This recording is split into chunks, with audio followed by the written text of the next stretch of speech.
Good evening সকলোকে। যিহেতু যোৱাকালি আহিছিলোঁ মই মাৰ ঘৰলৈ আৰু আমাৰ ঘৰৰ আগফালে পৰিৱেশটো আপোনালোকক অকণমান দেখাই দিওঁ বুলি ভাবিলোঁ। যিহেতু আগফালে আমাৰ গোটেই ৰোৱনী পথাৰ আছে, ৰুই থোৱা আছে আৰু এইফালে পাছফালে আছে আমাৰ ঘৰটো। আমি মানুহজনে মই অকণমান খোজকাঢ়িবলৈ ওলাই গৈছিলোঁ। তাৰপিছতে ভাবিলোঁ ইমান ধুনীয়া পৰিৱেশটো আপোনালোককো অকণমান দেখুৱাই দিয়া যাওক। তাৰপিছত ঘৰত আহি চাহ খালোঁ। খাই মেলি ভাইটিয়ে আনিলে হাঁহৰ মাংস। হাঁহৰ মাংস 3 পোৱা মানো আনিছিলে। তাৰপিছত মায়ে মোকেই বনাব দিলে। মোক বনাব কোৱাৰ পাছত আৰু ৰৈ থকাত নাই। যিহেতু মাংসখিনি ধুনীয়াকৈ ধুই মেলি ল'লোঁ।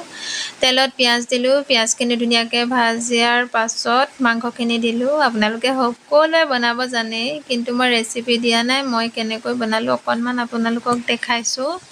মই বেছি মছলা ব্যৱহাৰ কৰা নাই আৰু অকণমান নহৰু আদাৰ পেষ্ট দিছোঁ আৰু অকণমান কোমোৰা কাটি দিছোঁ, আলু দি দিছোঁ অলপ।